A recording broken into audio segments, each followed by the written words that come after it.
ខ្ញុំមិនបានថាមិនចង់នោះទេអូ Highland ខ្ញុំសូមឲ្យអ្នកជួយម្ដងទៀតបានទេ Highland ទៀតហើយ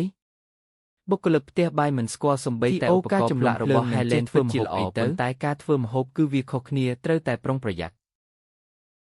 ខ្ញុំជាអ្នកដែលស័ក្តិសមបំផុតក្នុងវគ្គទី2 Matthew ខ្ញុំសូមអង្វរឈប់ទៅវគ្គទី2នឹងចាប់ផ្ដើមឆាប់នេះសូមឲ្យភីគីទាំងពីរកំណត់បេក្ខជន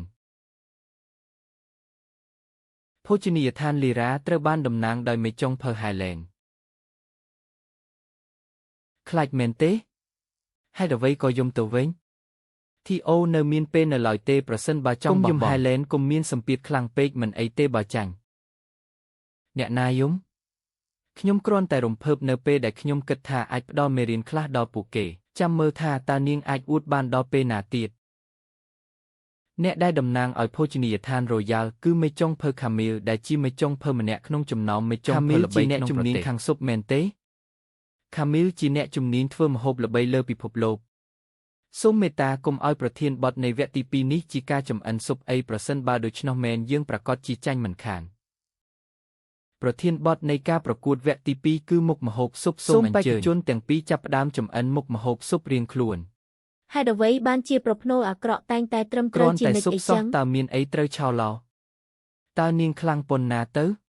ទីបំផុតការគ្រប់គ្រងភ្លើងគឺត្រូវហើយនាងអាចស្ដាប់ឮសំឡេងភ្លើងទៀត Helen តើនាងកំពុងធ្វើអ្វីហ្នឹងកូនមន់តូចកុំកម្រើកអីខ្ញុំមិនបណ្ដោយឲ្យការលះបង់របស់ឯងអត់ប្រយោជន៍ឡើយតើនាងលេងសើចមែនទេនេះជាការប្រកួតធ្វើម្ហូបមិនមែនរឿងលេងសើចទេភោជនីយដ្ឋានយើងពឹងផ្អែកលើស្រីឆ្កួតម្នាក់នេះចប់ហើយពួកយើងបច្ចេកទេសរបស់នាងមើលទៅច្បាស់ណាស់តែអ្វីបានជាខ្ញុំមានអារម្មណ៍ថាមិនធ្លាប់ឃើញអីចឹង Helen មានបំណងចង់បំផ្លាញភោជនីយដ្ឋានលីរ៉ាសូមអនុញ្ញាតឲ្យខ្ញុំចេញមុខឥឡូវនៅមានពេលទាន់ទេអូឯងចង់ធ្វើឲ្យខ្ញុំសាច់មែនទេ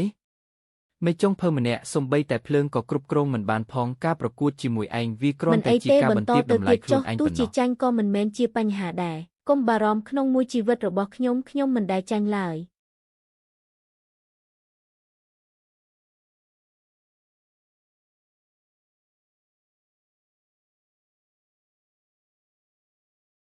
ឆ្ងាញ់ណាស់ឆ្ងាញ់មិនគួរឲ្យជឿតែម្ដងទឹកស៊ុបខាប់ប៉ុន្តែវានៅតែស្រាលនៅក្នុងមាត់ពិតជាស័ក្តិសមនឹងហៅថាជាកំពូលម្ហូបស៊ុបមែនណែអ្នកមិនទាន់បានភ្លក់ស៊ុបរបស់ខ្ញុំផងវាមិនយុត្តិធម៌ទេបើនិយាយថាខ្ញុំចាញ់នោះមែនទេរឿងរੂណាស់ហេតើឯងអាចឈ្នះបានទេម្ហូបរបស់ Chef Camel គឺឆ្ងាញ់ពេកហើយរសជាតិម្ហូបផ្សេងទៀតនឹងមិនអាចដឹងច្បាស់បានឡើយត្រូវតែសាកល្បងសិនទើបដឹងមែនទេ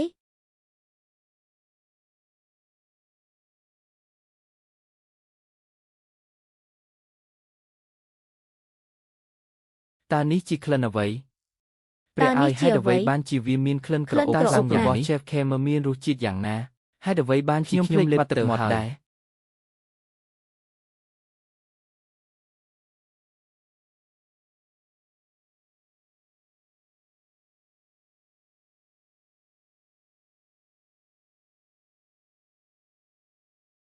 Varian ហេតុអ្វីបានជាលោកនៅស្ងៀមHelen តើអ្នកដាក់អ្វីខ្លះនៅក្នុងស៊ុបហ្នឹងវាមិនឆ្ងាញ់តតែសោះរហូតធ្វើឲ្យ Varian យំទៀតស្ងាត់មាត់ទៅ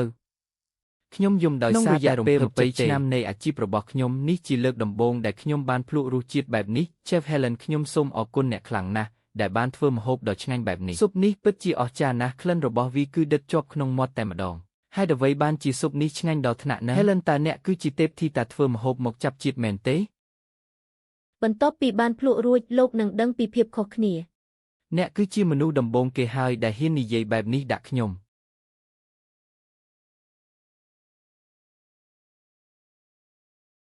សាច់មាន់នេះពិតជាទន់និងស្រួយណាស់នៅពេលញ៉ាំវាភ្លាមវាលីភ្លាមតែម្ដងខ្ញុំបានស្លស៊ុបអស់រយៈពេល10ឆ្នាំមកហើយប៉ុន្តែរសជាតិមិនដែលដូចនេះទេហេតុអ្វីបានជាវាឆ្ងាញ់ដល់ថ្នាក់នេះមេចុងភៅ Helen អ្នកពិតជាពូកែចម្អិនអាហារណាស់ខ្ញុំត្រូវតែទទួលស្គាល់ថាខ្ញុំជាអ្នកចាញ់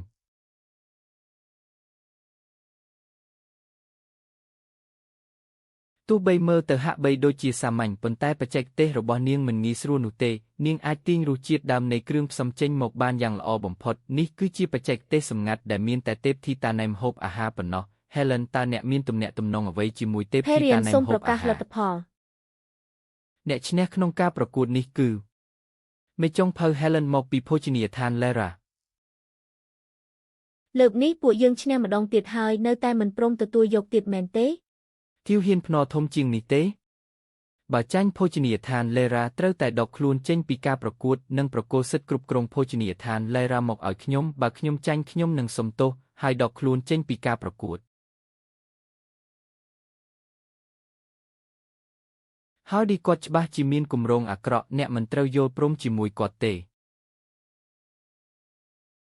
ថ្ងៃនេះ Ferian ក៏មានវត្តមានដែរម្យ៉ាងវិញទៀតយើងបានឈ្នះហើយមែនទេ លោកឈីវនេះគឺជាអន្ទាក់កុំឲ្យគេបោកប្រាស់បានឲ្យសោះ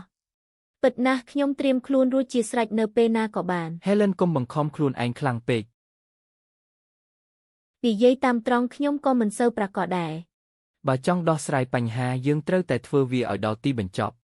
ចង់កែប្រែស្ថានភាពក៏បានដែរលក្ខខណ្ឌរបស់ខ្ញុំគឺបើចាញ់ Royal ត្រូវបិទហើយអ្នកមិនអាចគ្រប់គ្រង Lara ទៀតទេ ឯងឈួតហើយឯងហ៊ាននិយាយបែបនេះផង ហេតុអ្វីអ្នកមិនមាន នា ទំ ង នុ គ្ ក រាន់តែ ចិត្តលើ ជា ខ ក្ ខ្លួន មេង ឯ ស្រី ងមែន តូច ទេ ម្នាក់ដែលឈ្នះដោយសារសំណាងប៉ុណ្ណោះនាងស្មានថាខ្ញុំនឹងខ្លាចនាងមែនទេ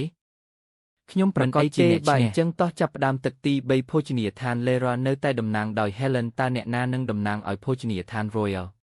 អ្នកចូលរួមដែលតំណាងឲ្យពួកយើងគឺជាកូនចៅរបស់ទេពធីតាធ្វើម្ហូបគឺចុងភៅ Mainakendra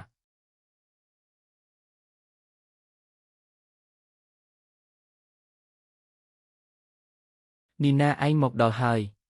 ខ្ញុំចាំបានយ៉ាងច្បាស់ថាខ្ញុំមិនដែលរៀបការទេកូនចៅជំនាន់ក្រោយផ្ទាល់មែនទេចុះកេរ្តិ៍ឈ្មោះរបស់ខ្ញុំយ៉ាងម៉េច នៅ វិញ ក្នុងពិភពធ្វើម្ហូប Dewey Killiner គឺជាតួអង្គដូចជាព្រះពិតមែនចុងភៅណែណាមិនមែនជាមនុស្សធម្មតាឡើយ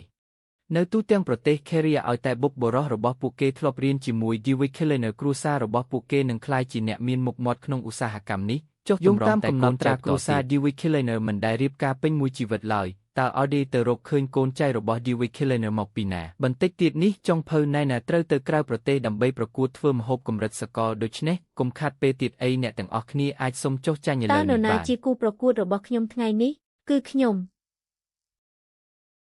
Helen ទោះបីជាបច្ចេកទេសឆ្លាក់របស់អ្នកអស្ចារ្យយ៉ាងណាក៏ដោយក៏អ្នកមិនមែនជាគូប្រកួតរបស់កូនចៅ Dewey Killiner ពិតជាឆ្ងាញ់ណាស់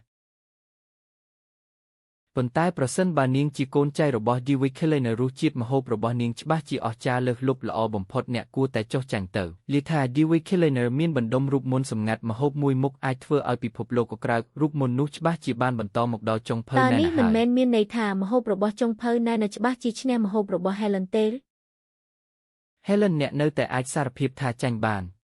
ពួកល្ងងខ្លៅគ្រាន់តែនាងនិយាយថានាងជាកូនចៅរបស់ Dewey Killiner ពួកអ្នកឯងក៏ជឿភ្លាមតែម្ដងមែនទេ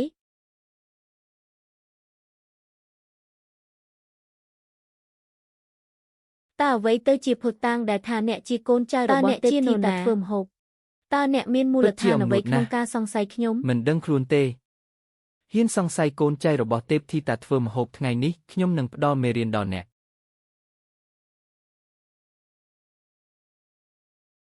បើចង់វាយគ្នាតោះយើងមកប្រកួតធ្វើម្ហូបវិញចាំបាច់អីប្រើហិង្សា ឈួតណាស់កុំរំខានទៀតអីបេក្ខជនទាំងពីរនាក់បានស្ថិតក្នុងតំណែងហើយឥឡូវនេះការប្រកួតចាប់ផ្ដើមហើយពេលវេលាគឺ30នាទី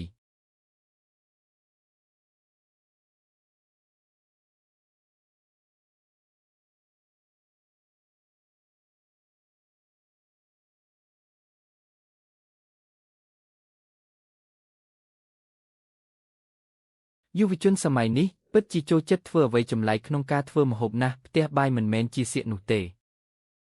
មើលទៅនាងមិនអស្ចារ្យប៉ុន្មានទេនាងថែមទាំងមិនទាន់បានប៉ះបង្គានោះផងឈប់សិន